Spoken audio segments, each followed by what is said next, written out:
దేవుని యొక్క మహాకృపను బట్టి దేవుడు క్షేమముగా ఆరోగ్యవంతులుగా వచ్చి మరొక వారము మన ఆవిష్కారాన్ని పొడిగించి ఆయన పాదాల చెంతకు చేరు భాగ్యం ఇచ్చి ఆయన నామాన్ని మహిమపరిచి గణపరిచి స్తుతించిన దేవదేవుని నామానికి మహిమకరంగా బ్రతుకు కృప దేవుడు మనకు అనుగ్రహించునుగాక. దేవుని బిడ్డలారా, మనము కీర్తనల గ్రంథ శీర్షికను ధ్యానం చేస్తూ ఉన్నాం. కీర్తనల గ్రంథంలో 2 సంగతులు మనం ధ్యానం చేస్తూ ఉన్నాము. గత ఆగస్టు నెల నుంచి కీర్తనల గ్రంథం ధ్యానం చేస్తున్నాం. ఆగస్టు నుండి ఇప్పుడు ప్రస్తుతం ఏప్రిల్ నెల వరకు కీర్తన గ్రంథంలో ఉన్నటువంటి మొదటి అధ్యాయం పూర్తయింది. 2వ అధ్యాయము 2వ వచనంలోని గత వారం మనం ధ్యానం చేసినటువంటి అంశము. 2వ అధ్యాయము 2వ వచనంలో గత వారం ఏ అంశాన్ని ధ్యానం చేశామో ఎంతవరకు గుర్తుంది? ఎవరి గురించి మాట్లాడా? భూరాజులు. ఎవరైనా దేవుని వాక్యం తెలియజేస్తుంది? చీకటి సంబంధులు. అటువంటి వ్యక్తులు మాట్లాడుకుంటున్నటువంటి ఒక మాటను మనం కొద్ది నిమిషంలో ఈరోజు ధ్యానం చేద్దాం. వాళ్ళు ఏమని మాట్లాడుకున్నారు? 2వ అధ్యాయం మొదటి వచనాన్ని ఒకసారి చదువుకుందాం. మనము వారు కట్లను తెంపుదము రండి. ఎవరు మాట్లాడుకున్నారండి ఈ మాట? భూరాజులు ప్రసంగాంశం రాసుకోండి, ఏకమవుదామని. అంటే మనము అనే పదం ఎప్పుడు వస్తుంది? నేను అనే పదం ఒక్కడు ఉంటుంది. మనము అనే పదానికి అందరూ కలిపి ఉంటాయి. అందరూ ఏకీభవించే తత్వం దాన్ని మనము అనే పదాన్ని వాడతారు. ఇద్దరు నుండి కొంత సమూహము. దేవుని బిడ్డలారా, క్రైస్తవులు మీద సాతాను గారు పెట్టు గురి ఎలా ఉంటుందంట? సింగిల్గా రాగాడు. ఏం చేస్తాడు? సమూహాన్ని సమకూరుస్తూ వస్తాడు. అటువంటి సమూహము అనేక రీతిగా మనుషులపై దాడి చేస్తూ ఉంటాడు. సాతాను చేసే క్రియలు, అది ఆర్థిక సమస్యలైనా అయి ఉండొచ్చు, అది శారీరక సంబంధ వ్యాధులైనా అయి ఉండొచ్చు, అది మానసికమైనటువంటి ఇబ్బందులైనా అయి ఉండొచ్చు. అనేక రీతిలుగా వాడి దగ్గర ఉన్న ప్రతి ఆయుధాన్ని క్రైస్తవుల మీద ఏం చేస్తాడు? ఉపయోగిస్తాడు. దేవుని బిడ్డలారా, దేవుని వాక్యం తెలియజేస్తుంది, నా యందు నమ్మిక కలిగి నా యందు మంచి సుబుద్ధి కలిగిన మాటను వినే వ్యక్తివైతే ఒక త్రోవల నీ మీద వస్తే 7 త్రోవల నుండి వాళ్ళు పారిపోతారు అని చెబుతుంది. మనము ఏకీభవించి ఏకమయ్యి వారు కట్లను తెంపుతాం. వైవేశ్వర కట్టు అంటే ఏమంటారు? దాన్ని ఒక గీత గీసుకున్న గీతలో వాళ్ళు కూర్చున్నారు. క్రైస్తవుల మీద మరి ముఖ్యంగా పలికే పదం ఇదే. వాళ్ళు ఎవరంటారు? ఇంకి మతం వాళ్ళు అంటారు. వాళ్ళు అన్నదే తప్ప మనం చెప్పింది వినరు అంటారు. అన్నది వినరు కాదు. క్రైస్తవులు చేసే పని ఏమిటి అంటే మంచిగా బ్రతకటము, ఎదుటి వ్యక్తికి మంచి చేయటం తప్ప చెడు చేయకుండా ఉండటం. ఆ ద్వారా చెడు వస్తుంది అన్నప్పుడు ఆ చెడు నుండి దూరంగా బ్రతకటం. మరి అందరూ ఇలా లేరుగా? అవును, అందరూ ఇలా ఉన్నారని నేను చెప్పట్లా. బైబుల్ చెప్తుందని చెప్తున్నా. క్రైస్తవులు ఏం చెప్తున్నారు? క్రైస్తవులు అందరూ అలా లేరు. లేని మాట వాస్తవం. అందుకే దేవుడే అంటున్నాడు కదా, మిమ్మును బట్టే కదా అన్ని జనుల్లో నా నామము వ్యర్థమైపోతుంది. ఎందుకు దేవుని దగ్గరికి రావట్లేదు వారు? మిమ్మల్ని బట్టే కదా. ఎవరు వాళ్ళు? క్రైస్తవులు మరి పేరు పెట్టుకున్నటువంటి వారు. మిమ్మల్ని బట్టే కదా. మీ ప్రవర్తన సరిగా లేకపోవడాన్ని బట్టే కదా. మీరు క్రైస్తవులు మరి పేరు చెప్పుకుంటున్నారు, మేము క్రైస్తవులను చెప్పుకుంటున్నాం. క్రీస్తు ప్రేమను చూపించలేకపోతున్నాం. క్రీస్తు ప్రేమ పట్ల అది నోటి మాట ద్వారా పలికేదే తప్ప అది ఆచరణలో లేనటువంటి వ్యక్తులుగా ఉంటున్నాం. ఎలా ఉంటుంది అంటే, ఓ బొడ్డోడు ఇంట్లో ఉంటే తండ్రి వచ్చి అడుగుతుంటాడు. తండ్రి తల్లి మాట్లాడుకుంటూ వింటూ ఉంటాడు. పక్కన వచ్చిన మేనమామో లేకపోతే ఎవరో అడుగుతాడు, బాబు నువ్వు పెద్ద అయిన తర్వాత ఏమవుతాడంటే కలెక్టర్ అవుతాను అంటాడు. కొన్ని రోజుల పోయిన తర్వాత చూస్తే ఏ కలెక్టర్ అవుతాడు? ఏ కలెక్టర్ అవుతాడమ్మా? ఆ కలెక్టర్ అవుతాడనమాట. అంటే ఏంటి? పిల్లల వలే వాళ్ళు వీళ్ళు మాట్లాడుకున్న మాటలు బుర్రలో పెట్టుకొని ఆ మాటలు అనేస్తున్నాం తప్ప నిజ జీవితంలో కలెక్టర్ అవ్వాలంటే ఏం చేయాలి? అనేక ప్రయాసలు పడాలి, కష్టపడి చదవాలి, ఆకలి తప్పులు తట్టుకోవాలి, నిద్రలో మేలుకోవాలి, ఇబ్బందులు పడాలి, గాయాలు తినాలి, బాధలు భరించాలి, అనేక రీతిలుగా ప్రయాసపడితే తప్ప ఆ చెప్పినటువంటి కార్యక్రమాలు అవలేదు. ఈజీగా మాట్లాడేస్తున్నారు, వాళ్ళు వీళ్ళు మాట్లాడుకున్నారు, మేము మాట్లాడేస్తామని మాట్లాడుతున్నారు. అది ఆచరణలోకి వచ్చేసరికి ఏమైపోతుంది? కనబడకపోతే అరే కలపడం అని పిలుస్తారు కొంతమంది, తెలుసా మీకు? అరే పోలీసు అని పిలుస్తారు. ఎస్ఐ అక్కడ అడిగితే 3 జాగాలు ఏమంటాడు. ఎందుకురా అంటే అది పుట్టగానే ఎస్ఐ చేస్తా అన్నారు అనుకుంటారు. అంటే చూడండి, నువ్వేమవుతావు, నువ్వు ఎలా అవుతావు, నువ్వు ఎలా బతుకుతావు అని వాళ్ళు వీళ్ళు చెప్పిన మాటలు ఇప్పుడు మనము వినొచ్చు, కానీ బ్రతుకు జీవితంలో దాన్ని చూపించే వ్యక్తులు అయి ఉండాలి. క్రైస్తవులు అంటే చాలామందికి ఈరోజు హ్యావ్ ఎందుకు అయిపోతుంది అంటే వాళ్ళు మాటలు చెప్పేవారే తప్ప శాపల రూపంలో వాళ్ళు బతికేవాళ్ళు, ప్రేమ గురించి బోధించేవాళ్ళే తప్ప ప్రేమ వారు చూపించేవారు కాదు. నీతి గురించి ప్రకటించేవారే తప్ప నీతిలాగా చేసేవాళ్ళు కాదు. అబ్రహాం నేను చెప్పే కదా, ఒకప్పుడు హుస్సేన్ సాగర్లో వినాయక మధ్య ఒక 3 చనిపోయారు. ఆ వ్యక్తి పేరు ఒక వ్యక్తి పేరు యేసు, ఒక వ్యక్తి ఏమో దానియేలు, ఒక వ్యక్తి ఏమో సమూయేలు. వీళ్ళు 3 ఎక్కడ చనిపోయారు? నిమజ్జనం చేస్తూ ఉంటే బొమ్మ కింద పడి చనిపోయారంట. వాళ్ళ అమ్మ నాన్న ఎంత ఆశపడి పెట్టుంటారో ఆ పేరు ఏమని, యేసు, దానియేలు, సమూయేలు. అందుకే క్రైస్తవులు బాప్తిజం ఇచ్చినప్పుడు నేను పేరు పెట్టను. ముందు ఏం మారాలి? బతుకు మారాలి. బతుకు మారితేనే దేవుడు ఇస్తాడు కొత్త పేరు. బతుకేమో మారదు, పేరు మాత్రం మారుతుంది.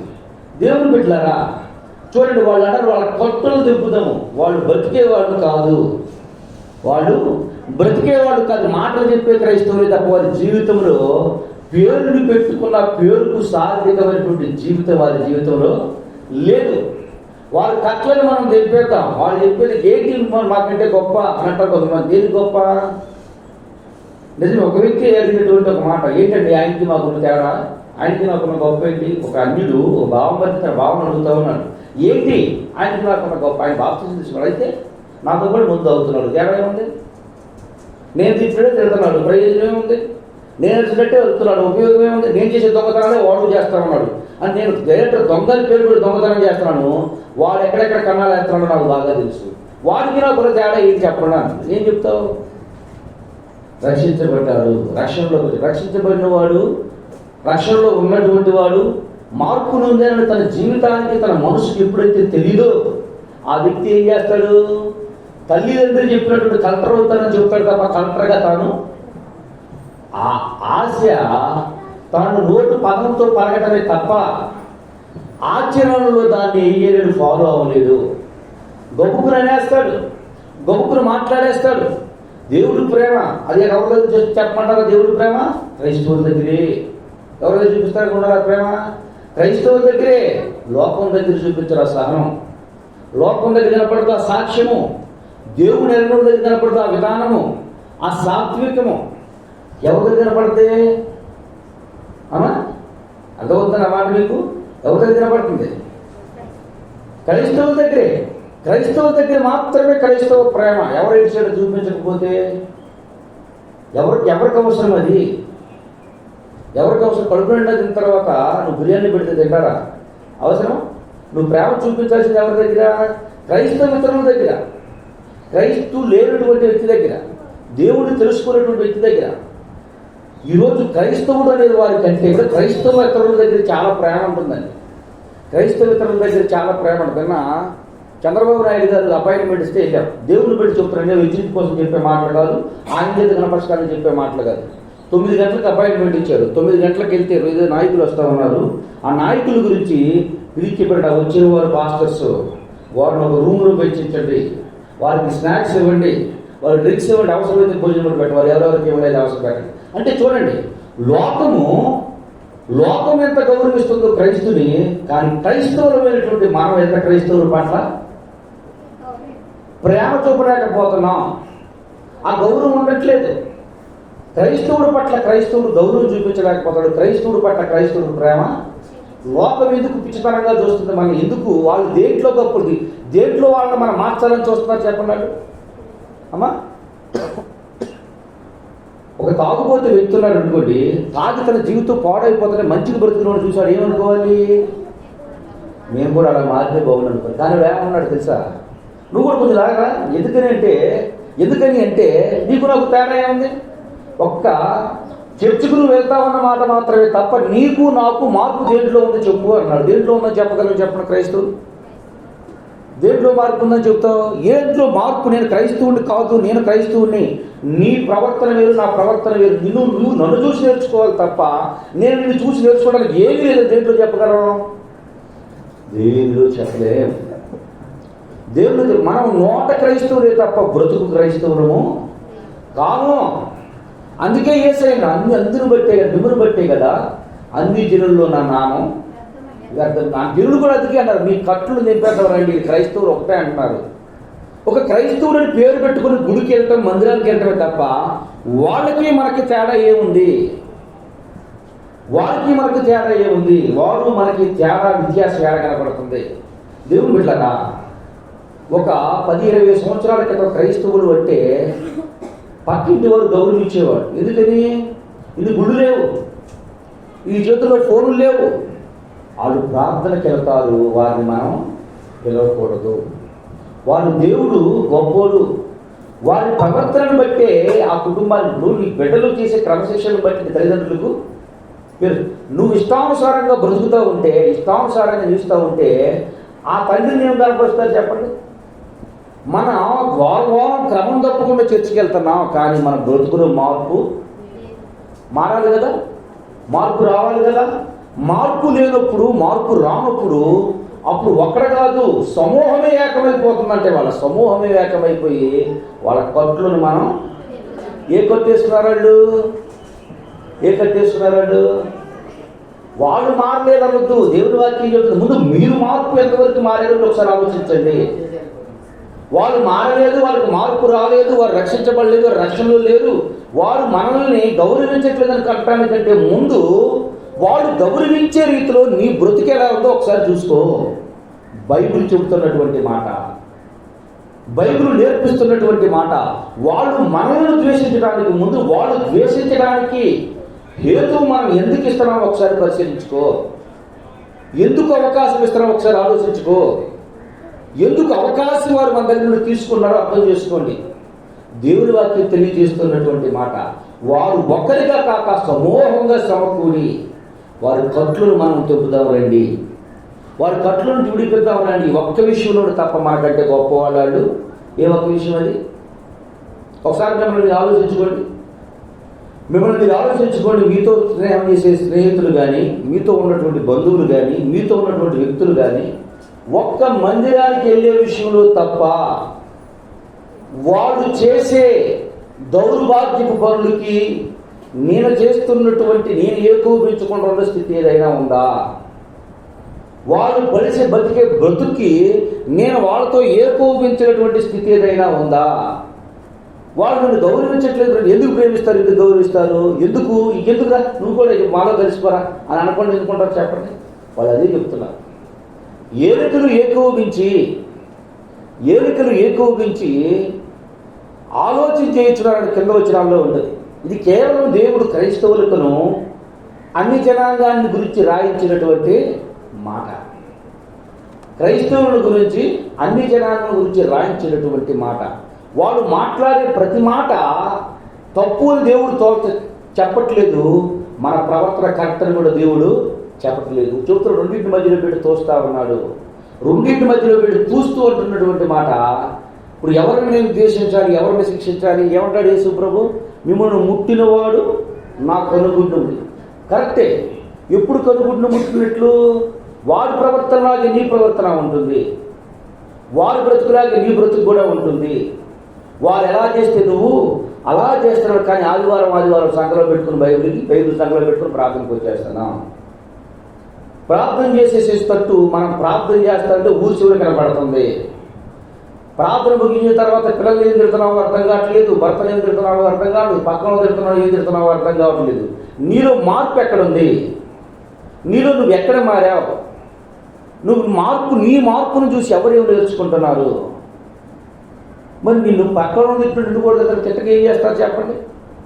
నీ నోరు కంట్రోల్లో ఉంటే పక్కన వాళ్ళ నోరు నిన్ను బట్టి భయపడదు. వాడి జోలికి వెళ్ళకూడదు మనం, వాళ్ళు ప్రార్థన చేసుకుంటారు, వారి ప్రవర్తించాలి, ఎవరి జోలికి వెళ్ళరు, వాళ్ళు చాలా భక్తిగా ఉంటారు. దేవుని బిడ్డలారా, బొటోడు తన బంధువులు అడిగినప్పుడు నువ్వేమవుతావు, నేను ఏదో అవుతానని చెప్పినట్లుగా ఉన్నదే తప్ప క్రైస్తవులమైనటువంటి మనము ఆదివారం దేవుడి సన్నిధిలోకి వచ్చి వాక్యం విని ప్రార్థన చేసుకుని ఇష్టం వచ్చినట్టు బ్రతికి మళ్ళా ఏమయ్యావురా నువ్వు మామయ్య అడిగితేనో బంధువులు అడుగుతున్నా ఏమవుతుంటాడు, నేను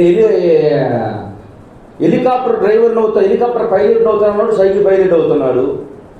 అమ్మా నేను ఏదో అవుతా, ఇంజనీర్ అవుతానన్నాడు, ఇంటి దగ్గర ఏం చేస్తున్నాడు, ప్యాచీలు చేస్తున్నాడు. మన మధ్య పేజ్ దీంట్లో ఒక సోషల్ మీడియాలో ఒక జోకు చూశాను. చిన్నప్పుడు చదువుకోరంటే నేను చదువుకున్నా అంటాడు, 25 సంవత్సరాలు వచ్చిన తర్వాత డాక్టర్ పని చేస్తా ఉంటాడు. ఏంటంటే అది ఇప్పుడు పరిస్థితి, అది ఇప్పుడు పరిస్థితి. దేవుని బిడ్డలు, అది ఆ జీవితానికి మాత్రమే కాదు, మన జీవితానికి కూడా. ఇప్పుడు భక్తి ఒంట్లో శక్తి ఉన్నప్పుడు, ఒంటిలో బలం ఉన్నప్పుడు, నీ శక్తి నీకు అవకాశం ఉన్నప్పుడు నువ్వు భక్తి చేయకపోతే రేపొద్దున నీకు ఆ భక్తి అబ్బదు. ఆ భక్తి ఒక క్రమమైపోవాలి, భక్తి ఒక వాడుకైపోవాలి. వాడుక క్రమము లేనటువంటి భక్తి నీ జీవితంలో ఎన్నటికీ అబ్బదు. చిన్న బాబు పుట్టాడండి, చిన్న పిల్లలు పుట్టాడు, వాడి వరకు ఏదో నేను సాధించాలి అనుకున్నప్పుడు ఏం చేస్తాము, 10 రూపాయలు వస్తే 7 రూపాయలు ఖర్చు పెట్టుకుని 3 రూపాయల కోసం వాడిని సేవింగ్ చేసుకోవచ్చు. అనుకున్నాడంట, జాగ్రత్తగా మాకు సంబంధించిన విషయం ఇది. ఆడు పెద్దోళ్ళు పెద్ద కోట్లు సంపాదించేస్తానంట. ఈ 3 రూపాయలు కూడా ఏం చేస్తున్నాడు, వాడేశాడు. ఎప్పుడు మొదటి సంవత్సరం అయిపోయింది, ఇంకా చాలా సంవత్సరాలు ఉన్నాయి ఆడికి. 2వ సంవత్సరం అయిపోయింది, 3వ సంవత్సరం అయిపోయింది, 4వ సంవత్సరం అయిపోయింది, 5వ సంవత్సరం అయిపోయింది, 18వ సంవత్సరం వచ్చింది. ఇప్పుడు ఏమైంది, మన ఇంటికి మెట్లు ఎట్లా కడతారమ్మా, మెట్లు ఎట్లా కడతారు, స్ట్రైట్గా కడతారా, ఏం చేస్తారు, స్టెప్ మళ్ళీ ఎప్పుడు నుంచి అడ్డు చేసేటప్పుడు కూడా భక్తి ఎట్లా ఎదగాలి, కింద మెట్లు లేకుండా పై మెట్లు కదా, ఏం చేయాలి, కింద నుండే మెట్టు ఏం చేయాలి, భక్తిని అనవర్చుకుంటూ వెళ్ళాలి. యేసయ్య చెప్తారు, కొద్దిలో నమ్మకంగా ఉండేవాడు కొంచెం కూడా అవిధేయత చూపని, అవిధేయుడే బ్రతికేవాడు, కొద్దిలో కూడా భక్తి చూపలేనటువంటి వాడు అధికములో భక్తి చూపుడు. చిన్న విషయంలోనే నమ్మకంగా దేవుడు పెద్ద విషయాలు లేదంటే ఎందుకు ఇస్తాడు. చిన్న సంఘాన్ని నడపలేనటువంటి వ్యక్తి పెద్ద సంఘాన్ని ఏమివ్వగలడు. సంఘమేమో చిన్నది. నిన్న పాస్టర్లు అందరూ అక్కడ లెక్క పెడితే 5,300 మంది పాస్టర్లు చేశాడు దేవుడు. తయారు చేసిన పాస్టర్లు 5,300 మంది ఉన్నారు. దేవుడికి స్తోత్రం. 5,300 మంది పాస్టర్లు ఉన్నారు. యూట్యూబ్లో సబ్స్క్రైబర్స్ ఎంతమంది, 4,930 మంది సబ్స్క్రైబర్స్. సంఘం ఎంత ఉంది, చిన్న సంఘం. నిన్న పాస్టర్లు అందరూ లెక్క పెట్టుకుంటే ఉంటే ఆయన మొత్తం ప్రోగ్రామ్ కమిటీ మొత్తం నాకు ఇచ్చి మీరు ఎట్లా చేస్తారో చేసేయండి అని చెప్పారు. అంటే చూడండి, కొంచెంలో చిన్న పనులోనే కొద్ది పనులోనే మనం నమ్మకంగా దేవుని విధేయత చూపుతో నడుస్తూ ఉంటే పెద్ద పనికి ఏం చేస్తాడు దేవుడు. ఇక్కడ దేవుడు లంచం తీసుకోవడం తెలుసా మీకు? మనిషి ఎదగాలి, భక్తికి లంచం లేదు తెలుసా. భక్తికి ఎదుగుదలకి ఎవరో ఏ ఆటంకాలు ఉండవు. నువ్వు దేవుడు చెప్పినటువంటి గ్రంథాన్ని ధ్యానం చేస్తూ బైబిల్ చదువుతూ ఉంటే 1 by 1 నువ్వు ఎక్కాలనుకున్నటువంటి డాబా ఒక్కొక్క మెట్టు కింద పేర్చుకుంటూ వెళ్తే నువ్వు ఈజీగా ఎక్కేస్తావు. అలాగే తాడు సెట్లాగా ఉందని తెచ్చుతాను లేదనుకుంటే పైకి ఎక్కలేము. భక్తి జీవితం కూడా అలాగే మనము అనవర్చుకోవాలి. భక్తిని కూడా అలాగే 1 by 1 స్టెప్ వేసుకుంటూ వెళ్ళాలి. సహనం రావాలి, ఓర్పు రావాలి, ప్రేమించే మనసు ఉండాలి, సహించే మనసు ఉండాలి, క్షమించే మనసు ఉండాలి. ఇవన్నీ మనలో వచ్చినప్పుడే వాళ్ళు మనం చూసుంటారు, ఏమంటారు, వీళ్ళు ఎవరు, క్రైస్తవులు, వీరి జోలికి మనము వెళ్ళకూడదు. మనం అనాల్సిన పని లేదు. నువ్వు కొంచెం పుచ్చుకోరాకూడదు, అది వాళ్ళ బతకాలరా అనేటట్టు క్రైస్తవుడు అయినటువంటి మనం ఉండాలి తప్ప వాళ్ళు మన కట్లను తెంపే. వీరి ఇంట్లో ఏం లేవు, ఏమన్నారు, అందరూ మామూలే.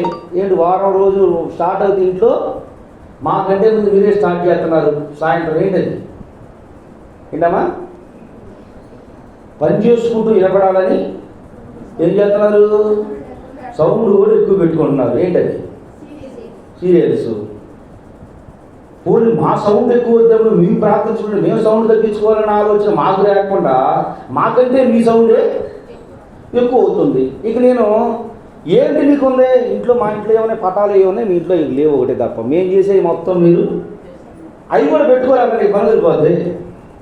అవి కూడా పెట్టేసుకుంటే ఈ పని వదిలిపోతే మీకు మాకు తేడా ఏమి లేదు. ఆ కట్లు ఒకటి, ఆ ఒక్క కట్టే ఉంది మీకు మాకు అడ్డు. ఆ అడ్డు మీకు మాకు ఆ చిన్న అడ్డే ఉంది. మీరు చెప్పట్లేదు, మీరు మారట్లేదు. మీరు అసలు మీరు మారారా? ముందు మీరు మార్పు వచ్చిందా? ఎంతవరకు మారగలిగారు? కట్లు నింపుతాం క్రైస్తవులు మనం ఎక్కడ క్రైస్తవ్యం?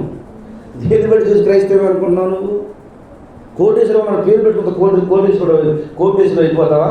కుటుంబంలో మన పేరు పెట్టుకుంటే కుటుంబం వచ్చేట నీకు ఏమొస్తుంది? ఎక్కడి నుంచి వస్తుంది? ఏమీ లేదు. బ్రతికి జీవితంలో, నిత్య జీవితంలో మనం అది క్రియల రూపంలో చూపిస్తూ ఉన్నప్పుడే, క్రియ రూపంలో మనకు జరుగుతూ ఉన్నప్పుడే వారిని ఆ పనిగా మనలను, ఆ వ్యక్తులుగా మనలను గుర్తిస్తారు. దేవుని బిడ్డలారా, చూడండి, దేవుని వాక్యం తెలియజేస్తున్నటువంటి మాట, దేవదేవుడు తెలియజేస్తున్నటువంటి మాట, వారు మీ కట్లు తెంపుదామని ఊపిరి అనట్లేదు. మీ ప్రవర్తన సరిగా లేకపోవటాన్ని బట్టి, మీ బిహేవియర్ సరిగా లేకపోవటాన్ని బట్టి వారంటున్నారు. ఏమని అంటున్నారంటే, వాళ్ళ కట్లను మనం తెంపేస్తే వాళ్ళు మనలో కలిసిపోతారు. ఎన్నిసార్లు దొరుకుకోవడం చూడలేదు మనం? చెప్పండి. ఎవరన్నా ఒక్కసారి మనం పరిశీలించుకుందాం. క్రైస్తవులు అంటే వాళ్ళ మారాలరా, మేము ప్రార్థనకి వెళ్తున్నాం, మేము దేవుణ్ణి నమ్ముకున్నాం, ఇలా ఉండాలి. ఒక్క రోజున్నా నీ గురించి ఒక సాక్షి ఇప్పుడు నిన్నావా? ప్రార్థనకి వెళ్తాన్ని బట్టి అంత సహనం వచ్చేది ఎప్పుడైనా నిన్నావా? ప్రార్థనకి వెళ్తాన్ని బట్టి అంత విశ్వాసం ఎప్పుడైనా నిన్నావా? ఎవరన్నా సాక్ష్యం ఇచ్చారా నీకు? ప్రార్థనకు వాళ్ళు వెళ్ళటాన్ని బట్టి, దేవుడు తెలుసుకోవడాన్ని బట్టి వాళ్ళు అలా బ్రతికారా, బ్రతుకుతున్నారా? ఎప్పుడైనా సాక్ష్యం వెళ్ళారా? దేవుని పెట్టారా? యేసయ్య నీ నుండి, నా నుండి ఆశించేది అది, నీ నుండి, నా నుండి దేవుడు కోరుకునేది రండి. చూడండి, వాళ్ళు పన్నాగాలు ఎలా ఉన్నాయో చూడండి ఒకసారి. నిర్గమకాండం 1వ అధ్యాయం 10వ వచనం. వాళ్ళు కట్లు చెప్పడానికి చేసే ప్రయత్నం.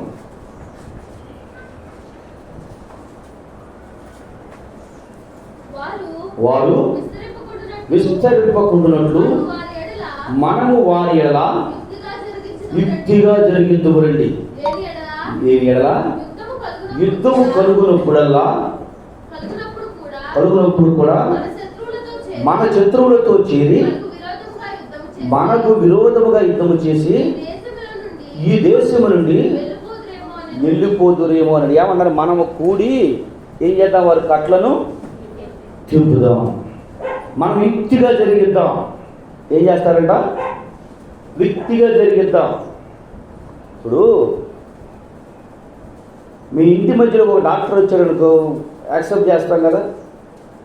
యాక్సెప్ట్ చేస్తావో చేయవో చెప్పండి. మీ ఇంటి మధ్య సర్కస్ వాళ్ళు వస్తే అమ్మ ఏం చేస్తారు? చెప్పండి. ఫీట్లే తప్ప అక్కడ ఒరిజినాలిటీ కనపడట్లా. మ్యాజిక్ అంటారు, విజేషన్ అంటారు, గారడీ అంటారు. గారడీలు అన్నీ కనపడతాయి, కానీ నిజ జీవితంలో ఏమి? గారడీ ఏం చేస్తుంది? ఇప్పుడు భ్రమలో పెట్టేస్తుంది. క్రైస్తవులు ఎక్కడైపోయారంటే ఈ రోజున వాళ్ళు భ్రమపడుతూ జనాన్ని భ్రమలో పెడుతున్నారంట. వాళ్ళు భ్రమపడుతూ జనాన్ని భ్రమలో పెట్టేస్తున్నారు. ఇక్కడ చూడండి మాట, ఈ భ్రమగాళ్ళు మన మధ్య ఉన్నారా? ఈ భ్రమగాళ్ళకి ఇస్తకూడదు. మనం ఈ భ్రమగాళ్ళు ఏం చేయకూడదు? ఇదే అన్యుడు దానిల గురించి అన్నాడు, దానిలో జీవముగల యెహోవా నీకు తోడుగా ఉన్నాడు. సింహాల బోన్లు పడేసేస్తే దానిని రాజు తెల్లవారు నిద్ర మానేసుకుంటాడు. నిద్ర మానేసి ఒకటి సింహాన్ని తినేస్తే దానిని. రాజు ఎవరో అన్యుడు, దానియేలు ఎవరో క్రైస్తవుడు. దానియేలు క్రైస్తవుడు, రాజు ఏమో అన్యుడు. క్రైస్తవుడికి శ్రమ వస్తుందేమో, అన్యుడు భయపడిపోతున్నారంట. అంటే అర్థం ఏంటి అంటే, దేవుని వాక్యం చెబుతుంది, పచ్చగడ్డే మండిపోతా ఉంటే మనం వెళ్ళిపోయాం, మన పరిస్థితి ఏంటి? డాబా నీళ్ళు తగలబడిపోతే మన తాటెక్కి మన పరిస్థితి ఏంటి? అది నిలబడితేనే మన మీదకు పోస్ట్ రాదు. పచ్చగడ్డి మండకుండా ఉంటేనే మన మీదకు రాదు. దానిని నశించిపోయాడు అనుకోండి, ఈ రాజ్యం పాడైపోతుంది. అంత నీతిమంతునికే శ్రమ వచ్చిందంటే మన పరిస్థితి ఏంటి? తెల్లవారు నిద్ర మానుకుని ఉపవాసం ఉండి, ఎవరో ఉపవాసం ఉంది? రాజు ఎవరో అన్యుడు. ఎవరి కొరకు ప్రార్థన చేస్తున్నాడు? క్రైస్తవుడు కొరకు అన్యుడు ఉపవాసం ప్రార్థన చేస్తున్నాడు. ఏమని ప్రార్థన చేస్తున్నాడు? సింహాసన కూడదు, అలాంటి వాడు శ్రమ పడకూడదు, అలాంటి వాడు బాధపడకూడదు, అలాంటి వాడు నశించిపోకూడదు, అలాంటి వాడు పాడైపోకూడదు. ఇక్కడేమంటున్నారు చెప్పండి? ఇక్కడేం చేస్తున్నారు వీళ్ళు? ఆ విస్తరించకూడదురా. అక్కడేమో పాడైపోకూడదు అన్నాడు, ఇక్కడేమో ఏ వరుసలో ఉన్నాం మనం, ఏ రేంజ్ మంది, ఏ స్థానంలో ఉన్నాం మనం. అరే బాగుపడితే మనకు కూడా క్షేమం. అలాంటి శుభ్రంగా తగలుకులు ఇస్తాయనా? ఇలాంటి దౌర్భాగ్యం ఎక్కువైతే, ఇలాంటి గోళ మొత్తం ఎక్కువైపోతే మనలను అసలు బతకలేము రా వాళ్ళతో.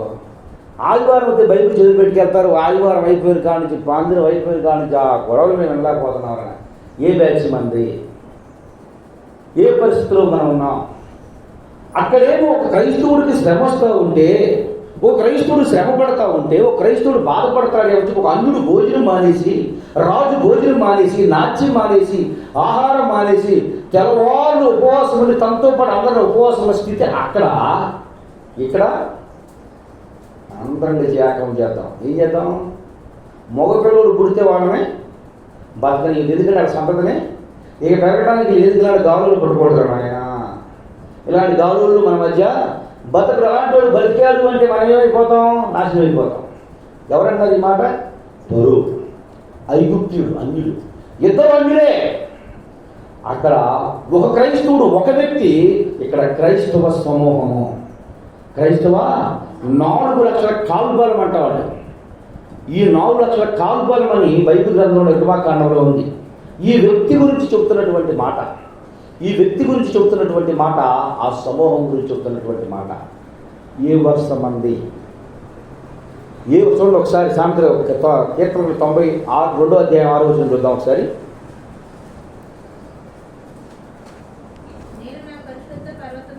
నేను 92:6. పశుప్రాయులు వాటిని ఎవరు గ్రహించరట? పశుప్రాయం అంటే ఏంటి? జంతువు మనసు కలిగినటువంటి వ్యక్తులు. జంతువులకి ఏం తెలిసి చెప్పండి?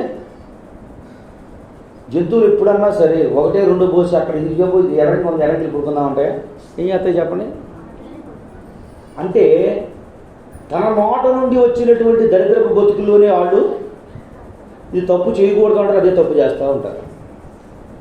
ఇది పొరపాటు అని చెబుతారు, ఇది తప్పు అని చెబుతారు, ఆ తప్పులోనే వాళ్ళు పడిపోతారు.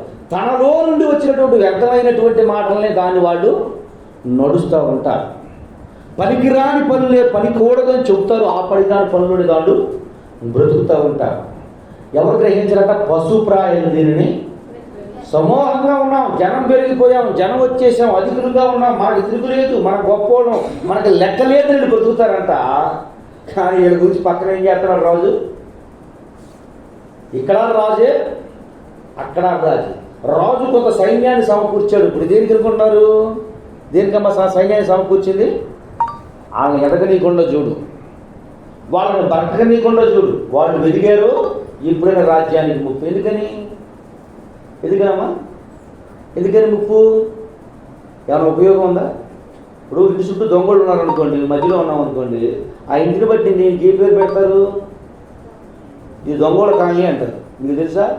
అట్లా ఊరు ఏ ఊరమ్మ తెనాలి దొంగోళ కాలనీ అన్నారు. దొంగోళ కాలనీ ఏంటంటే దొంగోళ కాలనీ ఉండే ఒకప్పుడు ఉండేది అంటే పేరు.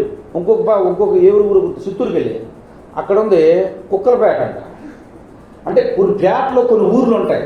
అంటే ఒకప్పుడు చేసినటువంటి సిచ్యువేషన్ని బట్టి, పరిస్థితులను బట్టి అక్కడ పెడతారు. దెయ్యాల దెబ్బన ఊరు కూడా ఉంది అక్కడ చిత్తూరు దగ్గర. అంటే సిచ్యువేషన్ని బట్టి, పరిస్థితులను బట్టి ఊళ్ళు పేర్లు పెడతా ఉంటారు. చూడండి, ఇక్కడ వీళ్ళు ఎదుగుతాము, ఐగుప్తీయులకు ఇష్టం లేదు. ఇది చిన్న రాజ్యమా పెద్ద రాజ్యమా అంటే చిన్న రాజ్యమా. ఒక విధంగా చెప్పండి, 4 లక్షల కాలం. ఇప్పుడు దానియేలు దగ్గర 123 సంస్థానాలకి అధిపతి రాజు. 123 రాజ్యాల మీద రాజుగా ఉన్న రాజు ఏమో కబు తింటున్నాడు, భయపడిపోతున్నాడు, నిద్ర మానుకుంటున్నాడు, భోజనం మానేస్తున్నాడు. ఆయన క్షేమంగా ఉండాలని ప్రార్థన చేస్తున్నాడు, దేవుడి సన్నిధిలో విజ్ఞాపన చేస్తున్నాడు. ఇక్కడ 4 లక్షల కాల్బలము, 4 లక్షలు ఉన్నటువంటి జనము, 4 లక్షలు ఉన్నటువంటి జన సమూహము ఏం చేస్తూ ఉన్నారంటే వీళ్ళు ఎదగకూడదని ఆశిస్తున్నారు. ఎందుకంటే వాళ్ళు పశుప్రాయులు. వాళ్ళు ఎటువంటి వాళ్ళంట? పశువు స్వభావాన్ని తగినటువంటి వ్యక్తులు. వాళ్ళ బుద్ధంతా పొరపాటును కూడా మనం చెప్పినటువంటి రాజ్యం మాటను చేత బేఖాతరు చేస్తారు. రాజ్యం చెప్పినటువంటి మాటను వారు వినరు. వాళ్ళు చెడిపోయారు. వాళ్ళు చెడిపోవటం మాత్రమే కాక మాట్లాడితే ఒక మాట చెప్తారు, మేము ఎవరో తెలుసా? ఎవరం? ఇశ్రాయేలీయులం. మేము ఎవరో తెలుసా? యూదులం. ఎప్పుడు గుర్తొస్తుందంటే ఈ మాట? ఎప్పుడు గుర్తొస్తుందంట మీ మాట? మేము ఎవరో తెలుసా? క్రైస్తవులు. మేము క్రైస్తవులు. ఓకే, సంతోషం. ఏం చేస్తారు క్రైస్తవులు? ఏం చేస్తారు? ప్రార్థనకి వెళ్తాం. ఇంకేం చేస్తారు? ఏమో తెలియదు. దేవుని బిడ్డలారా, ఆచరణ హృదయంలో లేకపోతే జనులు ఏమంటారంటే మనల్ని అక్కడ ఉండలేకుండా ఉండాలని చూస్తారు, అక్కడ ఉండకూడదు అనుకుంటారు. ఎందుకు ఉండకూడదు అనుకుంటారు అంటే, నిజంగా భక్తి తెలిసినటువంటి ఏ వ్యక్తి అయినా సరే క్రైస్తవుని 100% గౌరవిస్తాడు, ప్రేమిస్తాడు. భక్తి లేనటువంటి వ్యక్తి, భక్తి నేర్చుకోనటువంటి వ్యక్తి, భక్తి తెలియనటువంటి వ్యక్తి ఏం చేస్తాడండి? గౌరవించలేనటువంటి వ్యక్తి ప్రేమించటం తెలియదు, గౌరవించటం తెలియదు. గౌరవం పట్ల సరోజమ్మ గారు ఉన్నారు, శ్రీని గారు ఉన్నారు, రాణి ఉంది. దేవుడు అన్యాయస్తుడు కాదు. దేవుడు నమ్మదగిన దేవుడు. ఆయన మాటకు విధేయత చూపుతూ బ్రతికే ఏ వ్యక్తిని దేవుడు ఎప్పుడు చేయి వదిలిపెట్టే వ్యక్తి కాదు. చేయి జారదీసే వ్యక్తి నమ్మదగిన దేవుడు చెప్తున్నటువంటి మాట ఈ రోజున. నమ్మదగిన దేవుడితో చెప్తున్నటువంటి మాట. నీ కట్టులు దింపుదామని చూస్తున్నారు, నీ భక్తి నుండి బయటికి లాగేద్దామని చూస్తున్నారు. ఎందుకని తెలుసా? వాళ్ళు తప్పు చేశారు అనుకోవద్దు, నువ్వే చేస్తున్నావు. సమూహం నీ మీద ఎదురు తిరుగుతుంది, సమూహంగా ఏకోపిస్తున్నారు. నీ భక్తి కరెక్ట్ అయితే ఈరోజు నువ్వు తప్పు పట్టినటువంటి వ్యక్తులే రేపు సరే మనం తప్పు చేసావురా, పొరపాటు చేసావురా, అతను అలవాటు కాదురా, ఆవిడ అటువంటిది కాదురా, ఏదో తొందరపడిపోయాం, అనవసరంగా చేసేమనే పశ్చాత్తాపం వాళ్ళకు వస్తుంది. నీ భక్తి కరెక్ట్గా లేకపోతే సమూహం నీ మీద ఏకోపిస్తుంది. రాజు అక్కడ వచ్చాడు, తప్పనిసరి పరిస్థితి దానిని శిక్షించవలసి వచ్చే అవసరం వచ్చింది. కానీ దానిని స్వభావం అటువంటిది కాదు. అటువంటి వ్యక్తే పాడైపోతే, అటువంటి ఇల్లే కూలిపోతే, అటువంటి వాళ్ళే నాశనం అయిపోతే, అటువంటి వ్యక్తి పాడైపోతే మనల్ని మాకు లెక్కే చేయరు. అటువంటి వ్యక్తి క్షేమంగా ఉండాలి. నేను ఏం చేయగలను? ఏమి చేయలేను. ఏ దేవుడైతే రక్షించగలడో, ఇప్పుడు వరకు నమ్ముకుని ఏ దేవుడు నమ్ముకుని అతను మనకు సంరక్షకుడిగా ఉన్నాడో ఆ దేవునికే ప్రార్థన చేద్దాం. ఎవరనుకుంటున్నారు ఈ మాట? రాజు అనుకుంటున్నాడు. దేవుని బిడ్డ, దేవుడు సేవకుడిగా ఈరోజు మీతో దేవుడు మాట్లాడుతున్నటువంటి, దేవుని సేవకుడి నోటి నుంచి మాట్లాడుతున్నటువంటి మాటను ఒకసారి ఆలోచించు, ఒకసారి పరిశీలించుకో. దేవుడు చెప్తున్నాడు, నీకు విరోధంగా రూపించబడిన ఏ ఆయుధము వర్ధిల్లదు. నిన్ను ముట్టువాడు నా కనుగుడ్డును ముట్టువాడే, నిన్ను తృణీకరించేవాడు నన్ను తృణీకరించిన వాడే, నిన్ను ద్వేషించిన వారు నేను. ఇన్ని మాటలు చెప్పినటువంటి దేవుడు, వాళ్ళు మనల్ని ద్వేషిస్తున్నా, వాళ్ళు మనల్ని తృణీకరిస్తున్నా, వాళ్ళు మన మీద తప్పుగా మాట్లాడుతున్నా, వాడు మన మీద రాళ్ళు వేస్తూ ఉన్నా దేవుడు ఎందుకు సైలెంట్ అయిపోయాడంటారు? మనలాగా ఆయన కూడా మాట తప్పేవాడా? మాట ఇచ్చి వదిలిపెట్టేసేవాడా? మన మాటను పట్టించుకున్నటువంటి వ్యక్తి ఎన్నటికీ కాదు. మనము నమ్మదగిన వారు కాకపోయినప్పుడు ఆయన నమ్మదగిన వాడు కాక మన దేవుని వాక్యం తెలుసు. మనం నమ్మకం లేని వాళ్ళమే. మనం మాట ఇచ్చే మాట ప్రకారం బతకడు, కానీ ఆయన మాట ఇచ్చి మాట మార్చేవాడు కాదు. అంటే మన భక్తి ఎలా ఉంటుందంటే, 5వ స్టేరో 6వ స్టేరో నువ్వు ఇల్లు కట్టుకుంటున్నావు. మెట్ల ల్యాండింగ్ మీద ఎక్కి ప్రయాసపడి ఒక వ్యక్తి వచ్చి నీ ఇంటి ముందు కాలిని వెలుగు పడుతున్నాడు. నువ్వు లోపల గదిలో తలుపులను వేసుకుని పడుకున్నావు. కాలిని వెలుగు కొట్టావు, వినపడింది, ఆయన బయటకు వస్తున్నాడు. వెయిట్ చేయనటువంటి మనుషుని కొట్టా వెంటనే తెలియదు కనుక నేను ఏం చేస్తున్నాను? వెళ్ళిపోతున్నాను. కొడుతున్నావు, మెట్లు దిగి వెళ్ళిపోతున్నావు. మెట్లు దిగి వెళ్ళిపోతున్నావు. ఆయన గబగబా ఉదెత్తుకొని వచ్చి ఎవరో తీశారని ఓపెన్ చేసే లోపు అక్కడ ఏ మనిషి కనపడట్లా, అక్కడ ఎవరో ఉండట్లా. ఎవరు ఓపెన్ చేశారు? ఆయన అరుస్తూనే ఉన్నాడు, ఇదిగో నేను వచ్చాను, ఎవరు మీరు? ఎవరు కాలిని మీరు కొడుతున్నారు? అక్కడ నువ్వు ఉండేగా నీకు వినపడటానికి, అక్కడ నువ్వు ఉంటే కదా వినపడటానికి. దేవుడు బిడ్డలు మేము ఎందుకు ఉండలేదు? నేను చెప్పే మాట మాకు అర్థమవుతుంది, కానీ నువ్వు అక్కడే ఉంటున్నావు. ఎక్కడ ఉంటున్నావు? నిరీక్షణ ఉంటుందా? ఆయన నువ్వు పెట్టినటువంటి మొర్ర ఆయన జవాబు ఇచ్చే వరకు నీకు ఓపుకుంటుందా? నువ్వు పెట్టినటువంటి మొరను ఆయన విని ఆ మొరకు జవాబు నీకు అతను లోపలికి అవకాశం ఉంటుందా? చచ్చిందాక మెట్లు ఎక్కువ వచ్చావండి, కాళ్ళు లాగుతున్నాయి, వేలు కొడుతున్నాం, ఎవరు ఎన్ని రోజులు నువ్వు వచ్చి బెల్లి కొట్టినా, ఎన్నిసార్లు దిగి పైకి ఎక్కినా ఏమవుద్ది? మా ఇంట్లో ప్రార్థన పెట్టుకున్నామండి, మా జీవితంలో కార్యాలు ఏదైనా నిరీక్షణ ఎక్కడుంది నీకు? ప్రార్థనకి వెళ్తానే ఉన్నామండి, మా జీవితంలో కార్యాలు జరగట్లేదు, నిరీక్షణ ఎక్కడుంది నీకు? బెల్లి కొడుతున్నావు వెళ్ళిపోతున్నావు, బెల్లి కొడుతున్నావు వెళ్ళిపోతున్నావు, బెల్లి కొడుతున్నావు వెళ్ళిపోతున్నావు. వెయిట్. ఎందుకని అంటే దేవుడిని నేను అడిగానంటే దేవుడు నిశ్చయంగా నా జీవితంలో మేలు చేస్తాడు. నిశ్చయంగా మా జీవితంలో మేలు జరుగుతాయి, మేలు పొందుకుంటాం. మాట ఇచ్చిన దేవుడు, నమ్మదగిన దేవుడు. నిశ్చయంగా మా జీవితంలో అడుగుతాను మేము చూస్తాం, వెయిట్ చేస్తాం. ఇప్పుడు రైతులు వ్యవసాయం చేసేటప్పుడు పెట్టుబడి మొత్తం తీసుకొచ్చి దాని మీద పెడతారు. అతని నిరీక్షణ ఏంటి? నేను పడ్డ కష్టం ఏది? దేవుని వాక్యం ఏం చెప్తుంది? ప్రభువునందు నీ ప్రయాస వ్యర్థము కాదు. ప్రభువునందు మీ ప్రయాస వ్యర్థము. నీ మీద నీకున్నటువంటి విశ్వాసము, నీ మీద నీకున్నటువంటి నమ్మకము ప్రభువు మీద లేకుండా పోతుంది, దేవుని మీద లేకుండా పోతుంది. నీ నమ్మకం నిన్ను మోసం చేయవచ్చు కానీ ప్రభు అన్నాడు మనము నమ్మదగిన వారు కానప్పటికీ ఆయన నమ్మదగిన వాడు కాక మన దేవుని బిడ్డలారా వాళ్ళు అనుకుంటున్నారంట వీళ్ళకి ఎదగటానికి వీల్లేదు, వీళ్ళు విస్తరించడానికి వీల్లేదు. వాళ్ళ కట్లను మనం తెంపేయాలి, వాళ్ళ కట్టుబాట్లను చిల్లాబెల్లం చేసేయాలి, వారి కట్టుబాట్లు మనం పాడు చేయాలి, వారి కట్టుబాట్లే కొంచకూడదు అనుకుంటున్నారంట సమూహం మొత్తం కూడా. దేవుని బిడ్డలారా ఒకసారి ఆలోచించండి, ఒకసారి పరిశీలించండి. ఇంక రెండో స్వభావం ఏమనుకుంటున్నారో చూద్దాం. ఆదికాండము 11వ అధ్యాయం 3వ వచనం నుండి 11వ అధ్యాయం 3వ వచనం. మనము ఇటుకలు చేసి బావుగా కాల్చుదాము రండి, ఒకటితోనొకడు మాట్లాడు. ఏమి చేస్తారంటండి? కట్టేద్దాం మనం వాళ్ళకి అడ్డుకట్ట, వాళ్ళకి మనం అడ్డుకట్టేద్దామని ఒకరితో ఒకరు తెలివిగా మాట్లాడుకుంటున్నారు. దేనికి? దేవుని పనికి ఆటంకము, దేవుని పనికి అవరోధము, దేవుని పనిని జరగనీయకుండా ఉండటము, దేవుని పనిని వెయిట్ చేయటము. ఇట్లాగే మనం ఒకటి చెప్పారు, ప్రార్థన జరుగుతూ ఉంటే ఒక ఊళ్ళో ఆ సమయానికి వెళ్ళి ట్రాన్స్ఫారం అవుతున్నారంట. పాస్టర్ గారు ప్రార్థన చేయడం మానేడా? ఆ సన్నిధి మానిందా? కానీ మాని ఆపినోడికి మీదకి ఏం తెచ్చుకున్నాడు? ఆడిగారి కుటుంబం మీదకి శాపం తెచ్చుకున్నాడు. ఆపితే అట్లన్నా పాస్టర్ గారు రెచ్చిపోయి అరుతాడు. పాస్టర్ గారు ఎందుకు అరుతాడు? పాస్టర్ గారు ఉన్నా లేకపోయినా చెప్పుకుంటూ వెళ్ళిపోతాడు. నువ్వు పోట్లాడేది ఎవరితో? పాస్టర్ మీద కాదు, క్రైస్తవుల మీద కాదు, దేవునితో పోట్లాడుతున్నావేమో గుర్తుంచుకో. ఎవరితో పోట్లాడుతున్నావు నువ్వు? దేవునితో యుద్ధం చేస్తున్నావు, జ్ఞాపకం చేసుకో. దేవునితో యుద్ధం చేస్తే దేవుడు చూసుకుంటాడా?